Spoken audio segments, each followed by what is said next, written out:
بسم اللہ الرحمن الرحیم اللہم صلی علی سیدنا مولانا محمد بارک وسلم صلاۃ و سلام علیک یا رسول اللہ صلی اللہ علیہ وآلہ وسلم۔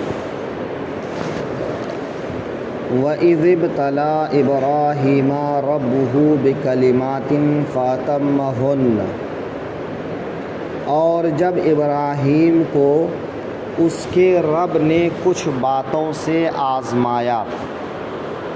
حضرت ابراہیم علیہ السلام کی پیدائش سرزمین اہواز بمقام سوس ہوئی، پھر آپ کے والد آپ کو بابل ملک نمرود میں لے آئے۔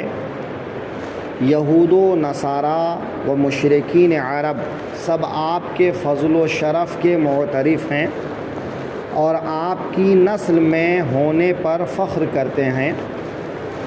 اللہ تعالیٰ نے آپ کے وہ حالات بیان فرمائے جن سے سب پر اسلام کا قبول کرنا لازم ہو جاتا ہے، کیونکہ جو چیزیں اللہ تعالیٰ نے آپ پر واجب کیں وہ اسلام کی خصوصیات میں سے ہیں۔ اس آیت میں اللہ تبارک و تعالیٰ نے ارشاد فرمایا کہ اللہ نے حضرت ابراہیم کو کچھ کلمات کے ساتھ میں آزمایا۔ یہ ابتلا، یہ بلا سے ماخوذ ہے۔ بلا کے معنی ہے کسی چیز سے آزمانا، پرکھنا، مشقت میں ڈالنا، امتحان لینا۔ تو یہاں پر حضرت ابراہیم کو آزمایا۔ آزمانا، امتحان لینا کبھی اس لیے ہوتا ہے کہ آدمی خود اپنے علم میں اضافہ کرے، کہ کسی چیز کے بارے میں جانچ پڑتال کرے اور اس جانچ پڑتال میں جو معلوم ہو اس سے وہ اپنے علم میں اضافہ کرے۔ اور کبھی اس لیے ہوتا ہے کہ سامنے والے کی ہمت اور حوصلے کو ٹٹولا جائے اور یہ دیکھا جائے کہ یہ آدمی کس قدر ذمہ داریوں کو اٹھا سکتا ہے،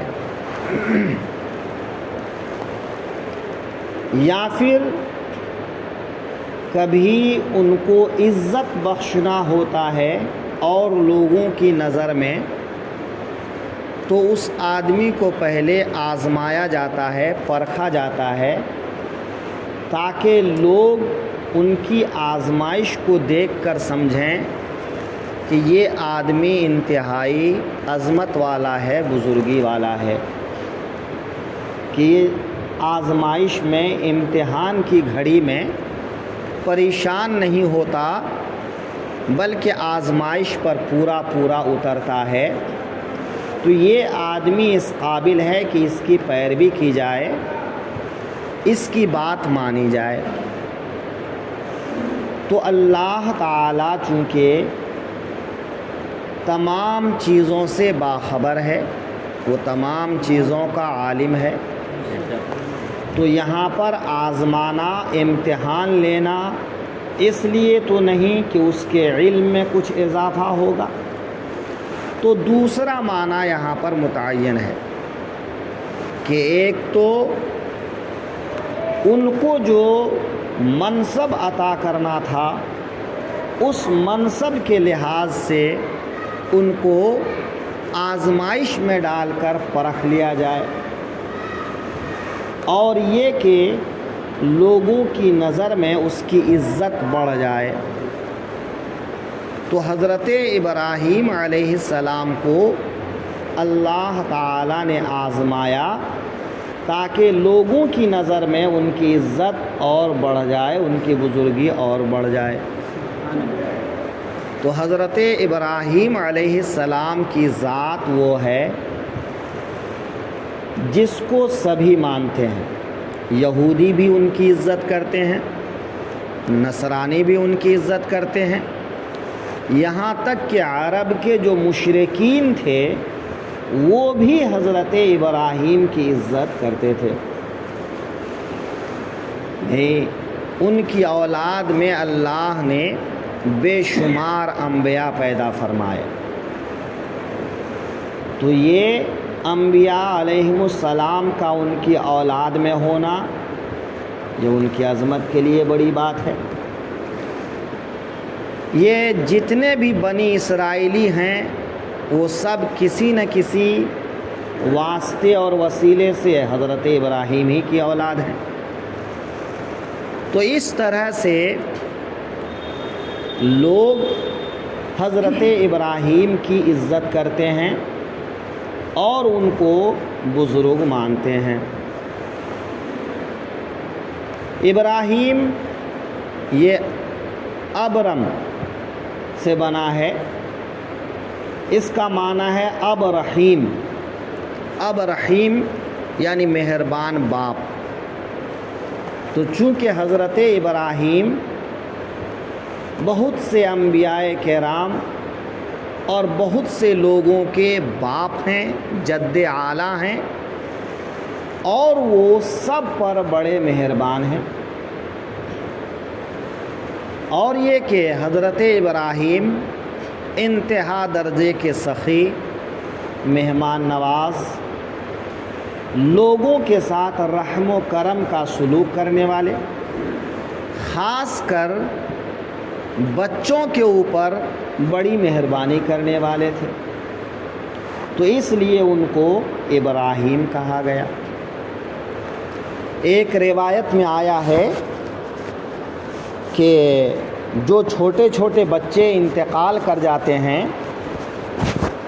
ان بچوں کی پرورش حضرت ابراہیم علیہ السلام اور ان کی زوجہ حضرت سارہ یہ دونوں مل کے کرتے ہیں. جیسا کہ معراج کے واقعات میں بھی آپ نے بارہا سنا ہوگا کہ حضور صلی اللہ علیہ وسلم جب آسمانوں پر گئے تو انہوں نے چھٹے آسمان پر بیت المعمور میں ٹیک لگا کر ایک عظیم الشان بارعب بوڑھے شخص کو دیکھا اور ان کے اطراف میں بہت سارے بچوں کو دیکھا. تو حضور صلی اللہ علیہ وسلم نے جبریل امین سے پوچھا یہ بزرگ کون ہیں؟ تو بتایا گیا کہ حضرت ابراہیم علیہ السلام ہیں. اور ان بچوں کے بارے میں پوچھا تو بتایا کہ یہ وہ چھوٹے بچے ہیں جو بالغ ہونے سے پہلے وفات پا جاتے ہیں، یا وہ کچے بچے جو ماں کے رحم سے ساقط ہو جاتے ہیں.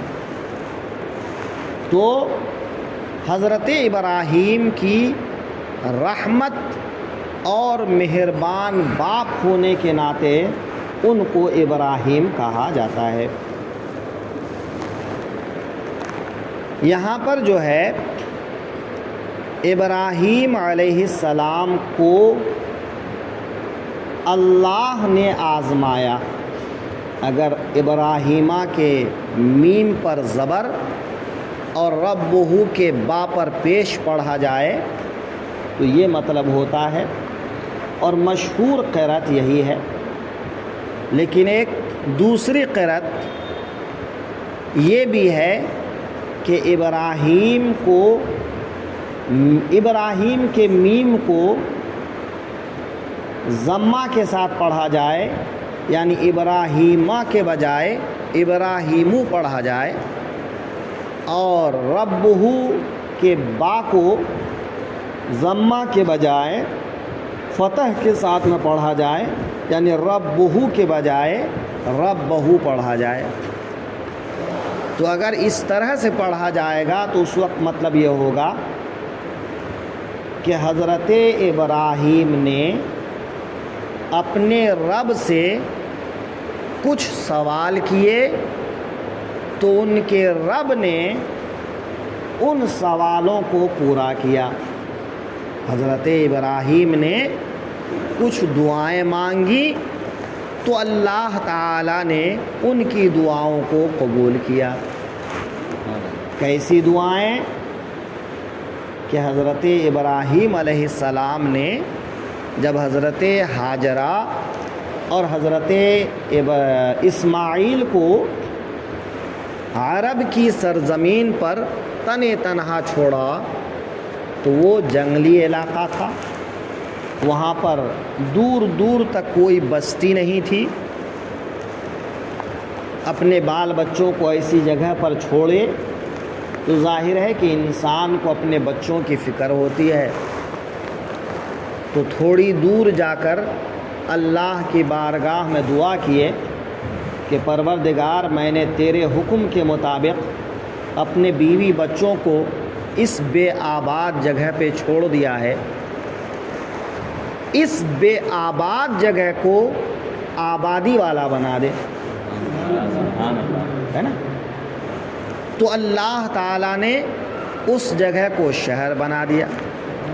پھر دیکھیے کہ آج مکہ دنیا کے تمام شہروں میں سب سے اچھا بھلا شہر ہے نا؟ حضرت ابراہیم نے کہا کہ الہ العالمین، یہاں نہ کھیتی ہے، نہ کوئی اناج اگنے والی جگہ ہے، کھیتی باڑی کچھ بھی نہیں، تو یہاں کے لوگوں کو قسم قسم کے پھل عطا فرما۔ تو آپ دنیا میں کسی اور جگہ کوئی پھل پائیں یا نہ پائیں، مکہ میں وہ پھل پائیں گے، ہے نا؟ بھلے دور دراز سے لوگ لا کر کے وہاں بیچتے ہوں، لیکن وہاں ہر طرح کے پھل، ہر طرح کے اناج، ہر طرح کی خوراک آج مل رہی ہے نا؟